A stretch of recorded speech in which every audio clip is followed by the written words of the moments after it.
Ndugu raia wa Urusi, wapendwa wetu, mashujaa, wageni wa heshima, comrade, maaskari wetu na wanamaji, masagent na maofisa wote, makomrade, maofisa wote na majenerali wote na maadmiro, ninawapongeza kwa kusherehekea miaka 80 ya ushindi wa kizalendo katika vita dhidi ya Wanazi. Na leo tumekusanyika pamoja kwa hisia ya huzuni na majonzi, lakini kwa majivuno na shukrani kwa ajili ya kizazi ambacho kiliondolea mbali Unazi.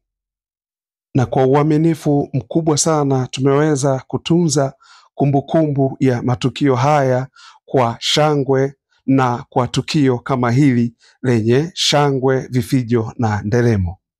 Na kama warithi wa ushindi ule, basi tumeichagua hii siku ya tarehe 9 mwezi wa 5 kama siku yetu ya mapumziko na kama siku yetu takatifu sana kwa nchi yetu na kwa taifa zima. Kwa kila familia na kwa kila mmoja wetu, baba zetu, babu zetu na babu wa babu zetu basi walilipigania na kuliokoa ili taifa letu. Na ushindi wao unapelekea na sisi kulinda maskani yetu, kusimama tukiwa tumeungana kwa pamoja, kuhakikisha pia taifa letu linasimama, kusimamia maslahi ya taifa letu na kulinda historia ya maelfu ya miaka kwa taifa letu, kulinda asili yetu na thamani pia ya utamaduni wetu, kulinda kila tunachokipenda na kulinda kila kilicho kitakatifu kwetu. Tunakumbuka vyema somo la vita vya pili vya dunia, na kamwe hatutaruhusu matukio kama yale yaweze kujitokeza tena.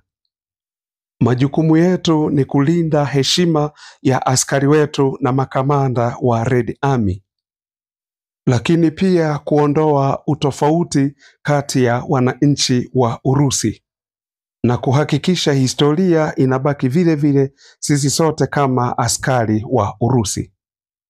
Urusi haijawahi na itasalia kubaki kuwa ni haitingishiki kulingana na mizizi ya Wanazi, chuki na ubaguzi, na tutapigana dhidi ya ukatili.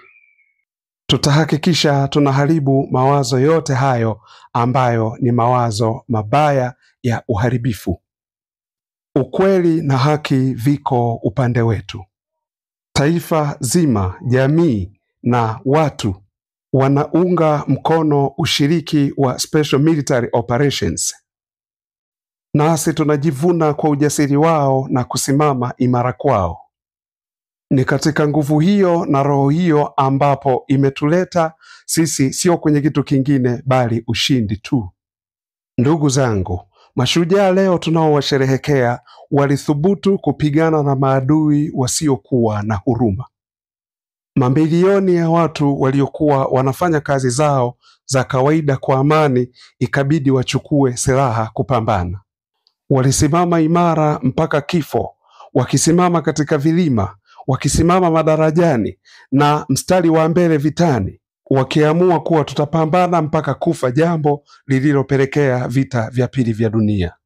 Na kupitia vita ambavyo havikupangwa, lakini kwenye uwanja wa mapambano karibu na Moscow, Stalingrad, Kursk na Dnipro, kupitia ujasiri wa Belarus ambao ndio walikuwa watu wa kwanza kupambana na maadui, wakawa ni walinzi, na wale wote walioweza kulinda ngome zetu huko Mogilev, Odessa, Sevastopol, Murmansk, Tula, Smolensk, kupitia ujasiri wao kulinda makazi ya Leningrad, ujasiri wa wote waliopigana mstari wa mbele vitani huko Partizan, angani na vita vya ardhini, na wale waliohusika katika kuhakikisha maadui wanarudi nyuma kwa kuchoma viwanda vyao, na wote pia waliofanya kazi bila kuchoka huku wakijipeleka wenyewe mstari wa mbele kupigana, wote tunawapongeza kwa sababu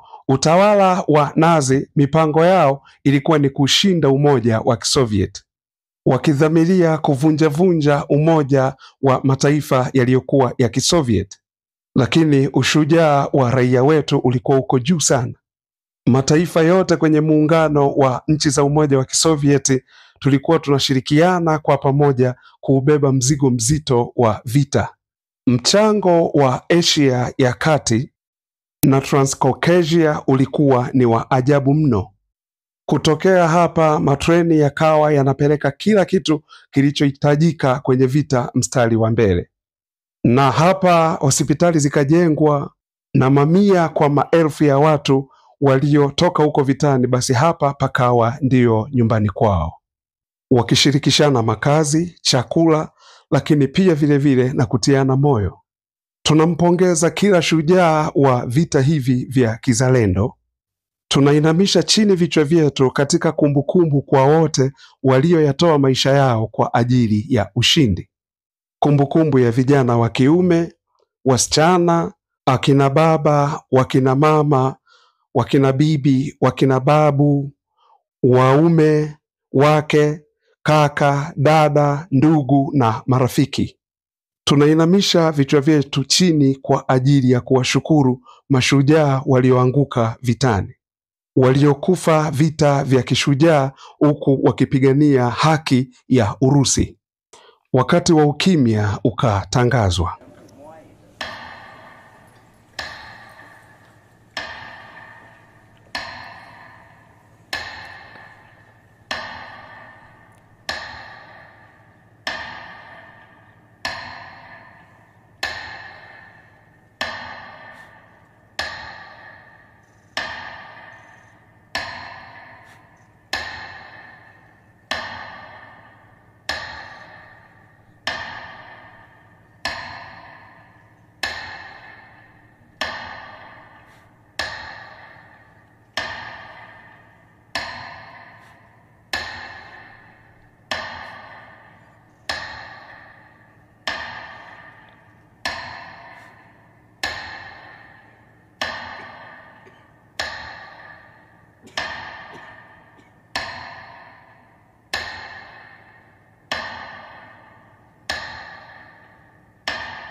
Ndugu zangu, karibu 80% ya watu wote ulimwenguni walizama katika mzunguko wa vita vya pili vya dunia.